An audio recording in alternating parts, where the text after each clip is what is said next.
everyone. Hope you all are doing great. And this will be a very quick and short video because I get this question a lot about GMAT and GRE scores, which all schools accepts this score in India, what are the programs and all that. So I'll cover everything in this video very quickly. But before I start, let me introduce myself. So I have worked for roughly around total 19 years. So first 12-13 years I spent around the world in various industries, including in India, in New York, in Hong Kong as well. And then later on I started my own career consulting firm where now we help students to get into various MBA, Masters, MIM and other programs around the world, including some of the good schools in India like ISB and other programs which accept these scores as well. So before I start, let me just break this video into two specific categories. So let's talk about the one-year MBA programs first.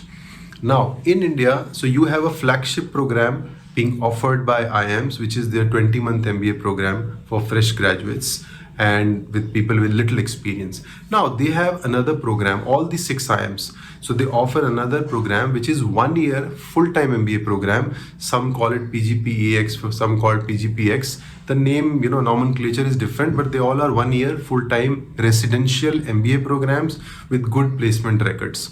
Now, for these 1 year, every IIM, the eligibility also varies. For Ahmedabad, it's minimum 4 years experience requirement. For Bangalore, Calcutta, Indore, Lucknow, it's 5 years. For Kozhikode, it's 3 years. And same for SP Jain, XLRI, they have 3 years and a few more 1 year MBA programs. Now for these programs, they accept CAT, they accept GMAT, they accept GRE. Now again, there is a slight twist here. GRE is not accepted by all of them. Like I'm Calcutta, as far as I remember, they do not accept GRE. But GMAT and CAT is being accepted by all the IIMs. And one more important point is they do not accept the online scores, which means home-based exams. So they only accept the center-based exams. And the last but not the least, ISB, of course, is one of the best programs in India. So it's competing in the same category. Their flagship program is PGP. Now they only accept GMAT and GRE. They do not accept CAT. So here there's a clear-cut differentiation. If you're applying to 1 year programs other than ISB, then CAT and GMAT would be best. Avoid GRE because again, then you might miss on 1 or 2 colleges. And if you want to apply to only to ISB, then you don't need to write CAT. GMAT, GRE would be best. And out of 3, if I say that what is the common exam you should write, I would say if you write GMAT, then you become eligible for all the programs. Almost 8 to 10 good quality 1 year MBA programs in India you have for people with over 4 years, and with ISB in this case it's over 2 years. So this is about the 1 year programs accepting GMAT and GRE in India, right? Now let's break this to the 2 year MBA programs. Now GMAT and GRE, they're gaining popularity a lot in this part of the world also. And many of the 2 year programs, they've started accepting this exam apart from CAT. Right now, in terms of the list, I'll put it in the comments, but I'll talk about few schools here. Now IIMs, they do not accept for their flagship program, they only take CAT.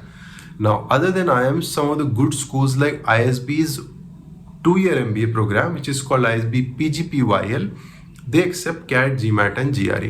Same, BITSOM is another great school. It's BITSOM is Birla's Institute of Technology and Management in Mumbai. So they accept all the exams. Then SPGMR, the flagship MBA program of SPGen. So they also accept GMAT. They do not accept GRE.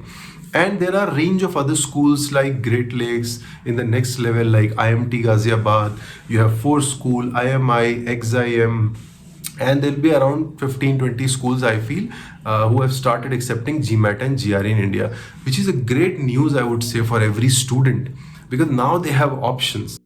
So now why this is a great news for students is, number one, CAT happens only once a year. Now it's really challenging. I can understand, you study for a whole year and all the pressure, is just on that one day. On the other hand, if you want to write GMAT or GRE, you can write 5 times in a year. You can book the exam whenever you are comfortable. So it gives you a lot of confidence because you can write a lot of mocks. And if your score is coming, let's say on an average in 5 to 7 mocks, if you are getting great scores, desired scores for the schools, you can write the exam. So the pressure is way lesser as compared to CAT. Now, in terms of difficulty level, I do not want to compare these two exams. But if you prepare well for CAT, I feel that you can always crack GMAT and GRE with a little bit of different strategy and spending a month or two separately targeting for these exams. So that's a good part about having these two exams. Now, and the next part is why it is good is you can write both the exams as well, because sometimes you may prepare very well, but on that day you may not get the desired score. Now the content technically remains the same. As I said, strategy is different. So you can prepare for CAT and after that you can just spend one more month and write GMAT as well. Now if you have both the scores, so you can always give your best score to the schools who are accepting these exams. So in that way, again, you will have more choices and there will be less pressure on you. And the chances of getting into a top school will be way higher as compared to, putting all your eggs in one basket, let's say, which is CAT. So now you have more options. That's why I'm saying for all the college graduates, this is a great news. So before you plan your MBA journey, I will recommend go through the complete list of schools who are accepting GMAT and GRE. Now, the good point is, let's say you only want to apply to those schools who are accepting GMAT and GRE. If those are your target schools, then you don't even need to write CAT. You can just focus on that exam. And if you have, your list is bigger, then you can write both the exams. So you have more options, less pressure, and, a better chance of getting into a top B school. So that's what I'll recommend to everyone.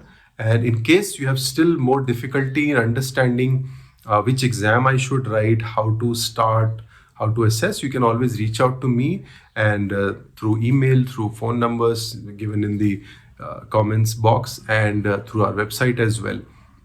And I'll be happy to take all your questions. And in the meantime, if you have more questions or concerns, you can directly put it in the comments as well. So thank you so much for your time. And that's it for this video. Thank you so much. Take care. Bye-bye.